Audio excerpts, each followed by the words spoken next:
আসসালামু আলাইকুম রহমতুল্লাহি ওবরকাতুহু। সম্মানিত দর্শক, অতি সম্প্রতি বাংলাদেশের একজন মহান মুক্তিযোদ্ধাকে নির্মম, নিষ্ঠুর এবং অবমাননাকরভাবে লাঞ্ছিত এবং অপমানিত করা হয়েছে।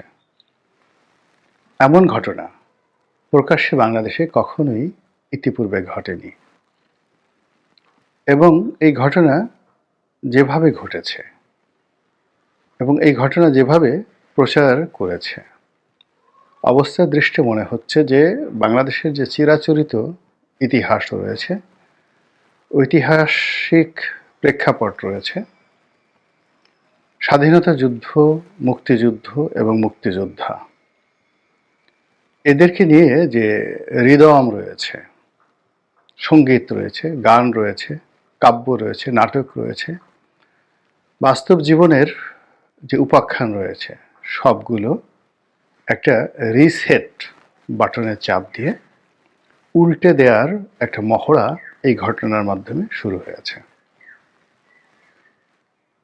যিনি এই নিগ্রহের শিকার হয়েছেন তিনি একজন বীর মুক্তিযোদ্ধা।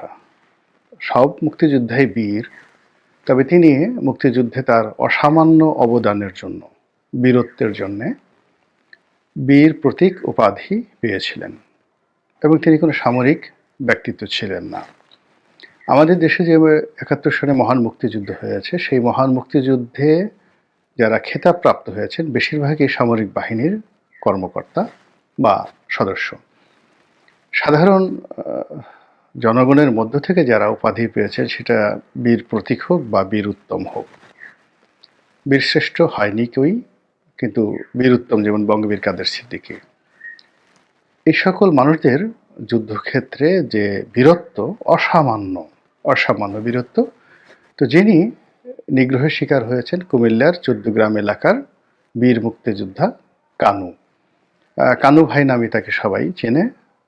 তো সেই ভদ্রলোককে একদল লোক, ১০ থেকে ১৫ জন লোক হঠাৎ করে রাস্তার মধ্যে তাকে আটকে প্রথমত তাকে চার্জ করা হয়েছে যে আপনি আর কখনো মুক্তিযোদ্ধা হিসেবে পরিচয় দিতে পারবেন না। তো একটা জিনিস শুনে আমার খুব ভালো লাগছে যে তারা আসলে তাকে শেষ অবধি আপনি আপনি করে কথা বলেছেন। তাকে তো ইচ্ছা করলে তুই তোকারি বলতে পারতো বা আরও অনেক আজে বাজে ভাষায় গালাগাল দিতে পারতো। যেমন অনেককে আমরা বলি রাজাকারের বাচ্চা, আলবদরের বাচ্চা, তারপরে আরও অনেক। তো তদ্রূপ তাদেরকে বলতে পারতো যে মুক্তিযোদ্ধার বাচ্চা, এরকম আজে বাজে কথা বলতে পারতো। কিন্তু তারা দয়া করে ঠিক সেই মুক্তিযুদ্ধ বা মুক্তিযোদ্ধাকে ব্যঙ্গ করে মুক্তিযোদ্ধার বাচ্চা, নাতিপুতি এই সকল কথাবার্তা বলেনি। দ্বিতীয়ত তারা অতিশয় ভদ্র এবং সজ্জন ব্যক্তি। তারা ইচ্ছা করলে কিন্তু এই লোককে ধরে চড় থাপ্পড় মারতে পারত, তার চুলের মুঠি ধরে তার পশ্চাৎ দেশের উপর কয়েকটা লাথি মারতে পারত, তারপরে তার মুখে চুনকালি মাখতে পারত, তাকে ঝাড়ু পেটা করতে পারত, তাকে কান ধরে ওঠ বস করাতে পারত। এর কারণ হলো যে আমাদের এই অল্প কয়েকদিনে যে মব জাস্টিসগুলো হয়েছে, সেই মব জাস্টিসের ক্ষেত্রে আমরা দেখেছি যে এরকম অনেক ঘটনা ঘটেছে। তো এখন তাকে সেই চল থাপ্পড়, কিল ঘুষি এগুলো মারতে পারতো, কান ধরে উঠবোস করাতে পারতো, এরকম আরও অনেক কিছু। এমনকি যদি তারা বলতো যে আপনি কি মুসলমান, আপনার কি মুসলমানি হয়েছে, আপনার লুঙ্গি উঠান, বা উনি যদি পাজামা বা প্যান্ট পরা থাকেন তাকে উলঙ্গ করে ১৯৭১ সনে যেভাবে পাক হানাদাররা আমাদের দেশের নাগরিকদের সুন্নতে খতনা আছে কি না, এইরকম সুন্নতে খতনার উপরে তাদের জীবন নির্ভর করত। হিন্দুরা তো কখনো সুন্নতে খতনা দেয় না। তো আমাদের দেশে এখনও অনেক লোক আছেন যারা বিশ্বাস করেন যে আওয়ামী লীগ যারা করে তাদের একটা অংশ আসলে ভারতের নাগরিক, ভারতের মানুষ, এবং এরা হিন্দু হয়ে গেছে। এদের অনেকের হয়তো আওয়ামী লীগ করে, কিন্তু এদের সুন্নতে খতনা তারা করেনি। তো সে কারণে তারা ভদ্রতা করে, বিনয় দেখিয়ে এই লোকের যে লজ্জার স্থান, এটিকে পাবলিকলি তারা দেখাননি, তার কাপড় খুলেননি, তার বস্ত্র উন্মোচন করেননি এবং তার সুন্নতে খাতনা হয়েছে কিনা এই বিষয়টি করেননি। এজন্য আমি ব্যক্তিগতভাবে তাদেরকে ধন্যবাদ জানাতে চাই। অথবা তারা এ কাজও করতে পারতেন যে উনি মুসলমান কিনা। তো মুসলমান যদি হন তাহলে আজান দিতে বলতে পারতেন যে আপনি আজান দেন, এবং উনি দিতে বাধ্য হতেন। তারপরে তারা ২-৪টে সূরা ছানা তসবিহ তাহলিলের ব্যাপারে তাকে জিজ্ঞাসাবাদ করতে পারতেন। তো সেগুলো তারা করেননি। তো কাজেই যারা এই কাজগুলো করেছেন তারা আমাদের বাংলাদেশের সোনার ছেলে, লক্ষ্মী ছেলে, এবং বাংলাদেশের মানুষের যে স্বাভাবিক ভদ্রতা এবং আমাদের যে আচার আচরণ, সেই আচার আচরণের প্রেক্ষাপটে এই মানুষগুলো খুব বিক্ষুব্ধ ছিলেন, তারা খুব রাগান্বিত ছিলেন, এবং তাদের জায়গায় অন্য কেউ হলে হয়তো জবাই করে ফেলতেন, কিন্তু তারা সেই জবাই না করে তারা কি করেছেন, অতি ভদ্রভাবে তাকে সেই তার গলায় জুতোর মালা পরিয়ে দিয়েছেন। তো জুতোর মালা পরিয়েছেন, এখন আমরা জানি না যে এই তার যে মালা, এই মালাতে কতটি জুতো ছিল, কতটি স্যান্ডেল ছিল, আর এই জুতোর মালার মধ্যে মহিলাদের কোনো স্যান্ডেল ছিল কিনা, আর এই মালা যে তারা গ্রন্থন করেছেন, মালাটা গেঁথেছেন, সেটা দড়ি কি ছিল, এটা কি প্লাস্টিকের দড়ি ছিল নাকি পাটের দড়ি ছিল? এই বিষয়গুলো নিয়ে আসলে যারা অনুসন্ধানী সাংবাদিক তাদের আরেকটু অনুসন্ধান করার দরকার ছিল। কেননা তারা যদি পাট ব্যবহার করে থাকেন তাহলে তাদের এক ধরনের উদ্দেশ্য ছিল, তারা যদি প্লাস্টিক ব্যবহার করে থাকেন তাহলে আরেক ধরনের তাদের উদ্দেশ্য ছিল। তো এই বিষয়গুলো নিয়ে আপনি যতই ঠাট্টা করার চেষ্টা করেন, মশকরা করার চেষ্টা করেন, এগুলোর সঙ্গে অনেক গুরুত্বপূর্ণ যাকে বলা হয় মনস্তাত্ত্বিক বিষয় জড়িত রয়েছে। যে স্বাধীনতার এত বছর পরে কেন একজন মুক্তিযোদ্ধার নাম শুনলে তাদের মাথা খারাপ হয়ে যাচ্ছে, কেন মুক্তিযুদ্ধর কথা শুনলে তাদের সারা শরীরের মধ্যে অ্যালার্জি চলে আসছে, তারা কেন একজন মুক্তিযোদ্ধাকে অপমান করার জন্য ঐক্যবদ্ধ হতে চাচ্ছে, তাদের উদ্দেশ্যটা কি, এই বিষয়গুলো মীমাংসা করার দরকার আছে। কারণ হলো এদের সংখ্যা একজন দুইজন নয়, লক্ষ লক্ষ মানুষ। তো লক্ষ লক্ষ মানুষ যদি এভাবে রাস্তায় ঘাটে, যারা খেতাবপ্রাপ্ত মুক্তিযোদ্ধা রয়েছেন, যে ধরুন যে ভদ্রলোক মিস্টার কানু, তিনি তার এলাকাতে হয়তো বিতর্কিত, হয়তো তার বিরুদ্ধে মামলা আছে, তিনি ব্যবহারও তার হয়তো ভালো নয়, ফলে তার যে অ্যাঙ্গার, তার বিরুদ্ধে যে অ্যাঙ্গার, সেই অ্যাঙ্গারের একটা লিমিটেশন হলো ওই এলাকাতে। কিন্তু ধরুন বাংলাদেশে অনেক মুক্তিযোদ্ধা আছেন, বড় বড় মুক্তিযোদ্ধা আছেন, যারা অনেক বিতর্ক তৈরি করেছেন, যাদের কথাবার্তাতে অনেক অসামঞ্জস্য রয়েছে এবং যাদের প্রতি অনেকের ক্রোধ রয়েছে, ক্ষোভ রয়েছে, কিন্তু তারা সম্মানিত সারা বাংলাদেশের, অর্থাৎ দুটো একসাথে, অর্থাৎ তারা মুক্তিযুদ্ধের কারণে, রাজনৈতিক ব্যক্তিত্বের কারণে, তাদের প্রজ্ঞা, মেধা, যোগ্যতার কারণে তারা খুবই সম্মানিত। কিন্তু একই সঙ্গে আবার তাদের কর্মকাণ্ডের জন্য তারা কিন্তু মারাত্মকভাবে বিতর্কিত। তো এইরকম অনেক কিংবদন্তি মুক্তিযোদ্ধা কিন্তু জীবিত আছে। তো ঢাকা শহরে ধরে তাদের কাউকে যদি এইরকম করা হয়, এরকমভাবে অপমান করা হয় যেভাবে কানু সাহেবকে করা হয়েছে, তাহলে আপনি কি বলবেন?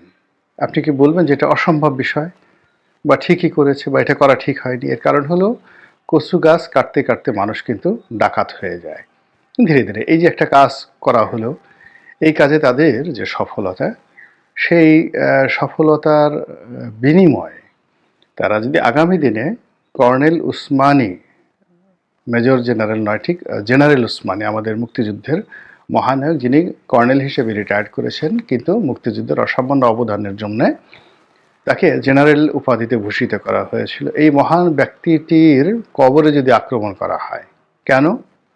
তিনি আওয়ামী লীগের পক্ষে প্রেসিডেন্ট নির্বাচন করেছিলেন।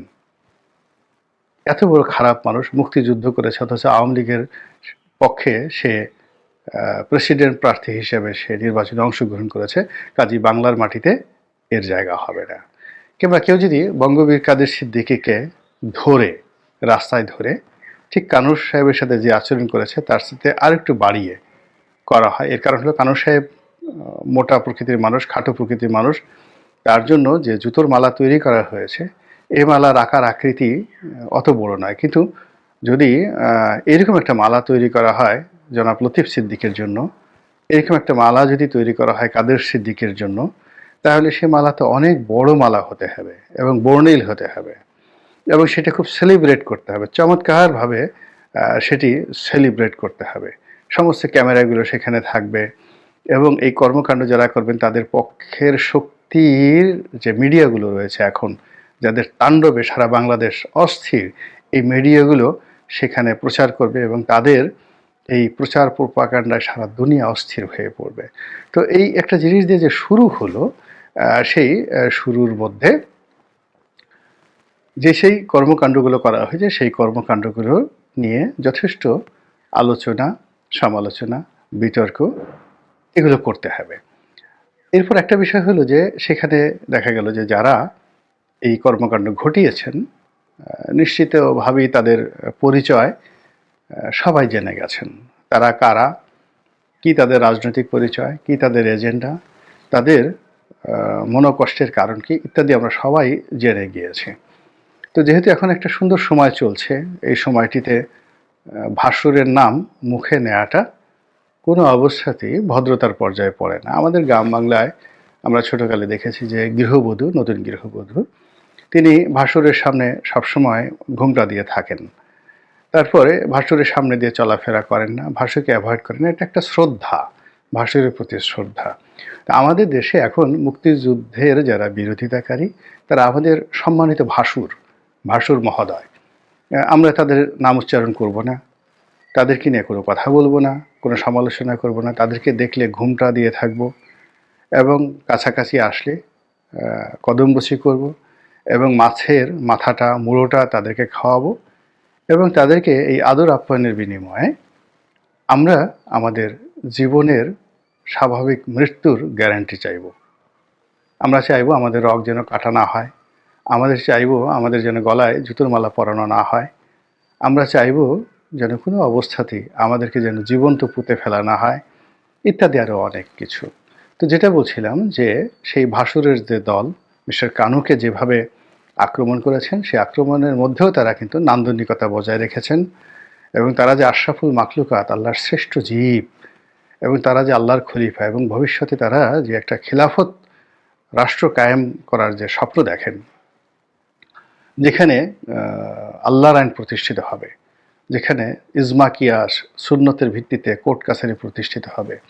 তো তারা কত দরদ দেখিয়েছেন এই কানু সাহেবের প্রতি, এটি স্মরণ করলে আবেগে আমার কান্না চলে আসে। তারা বলেছেন যখন উনি আকুতি জানাচ্ছিলেন যে বাবা আমাকে রক্ষা করো বা রক্ষা করেন, আমাকে থাকতে দিন। এর কারণ হলো তাকে বলা হয়েছিল যে আপনি গ্রাম ছেড়ে চলে যাবেন। এক পক্ষ বলল যে আপনি গ্রাম ছেড়ে চলে যাবেন, আরেক পক্ষ বলল যে না, আপনি গ্রামে থাকতে পারবেন না, আপনি কুমিল্লাতেও থাকতে পারবেন না, পুরো 14 গ্রাম কুমিল্লা এলাকায় আপনার ছবি দেখতে চাই না, আপনাকে এখান থেকে চলে যেতে হবে। তো মানুষ যখন ভয় পায়, কাউকে যখন আটকানো হয়, অনেক বড় বড় বীর, আপনি ধরেন নেপোলিয়ন বোনাপার্ট, তার চারিদিকে অনেকগুলো গোখরা সাপ ছেড়ে দিবেন এবং তিনি খালি হাতে, ওই সময়টাতে মানুষের বীরত্ব কাজ করে না। যখন বিপদ আসে তখন মানুষ কিংকর্তব্য বিমূঢ় হয়। তো সেই অসহায় বৃদ্ধ বীর মুক্তিযোদ্ধা, তিনিও তার যৌবনের যে বীরত্ব, সেই বীরত্বকে ভুলে গিয়ে তিনি অসহায় হয়ে পড়েছিলেন। তিনি তাদের সামনে হাত জোড় করে বলেছিলেন আমাকে ক্ষমা করো, আমাকে থাকতে দাও, আমি আমার এই গ্রাম ছেড়ে কোথাও যেতে চাই না। তখন তারা খুব দয়া প্রদর্শন করেছেন, অসাধারণ অসামান্য বিনয় তারা দেখিয়েছেন এবং তারা যে ঔদার্যতা দেখিয়েছেন এটি বাংলার ইতিহাসে বিরল, এমনকি বিশ্বের ইতিহাসে বিরল। তারা বলেছেন ঠিক আছে, আপনি আমাদের কাছে যেভাবে হাত জোড় করে ক্ষমা চাইলেন, এইভাবে পুরো গ্রামবাসীর নিকট হাত জোড় করে ক্ষমা চান। তখন সেই ভদ্রলোক হাত জোড় করে ক্ষমা চেয়েছেন গ্রামবাসীর নিকট এবং এর বিনিময়ে তিনি মুক্তির সনদ পেয়েছেন। এর বিনিময়ে তিনি মুক্তি যুদ্ধে তার যে অসামান্য বীরত্ব, সেই বীরত্বের জন্য যে বীর প্রতীক সার্টিফিকেট তার ছিল, সেই সার্টিফিকেটের পরিবর্তে নতুন মুক্তিযুদ্ধের পরবর্তী বাংলাদেশে তিনি বীরোত্তম উপাধিতে ভূষিত হয়েছেন। যে এভাবে তিনি তার ভুল স্বীকার করে, এভাবে তিনি আত্মসমর্পণ করে যে নজির স্থাপন করেছেন, সেটি আগামীতে বাড়তে বাড়তে বাড়তে বাড়তে কার কপালে কোন জায়গায় কিভাবে আসে আমরা এখনো পর্যন্ত বলতে পারছি না। আল্লাহ আমাদের সবাইকে হেদায়েত দান করুন এবং হেফাজত করুন। আসসালামু আলাইকুম ওয়া রাহমাতুল্লাহি ওয়া বারাকাতুহু।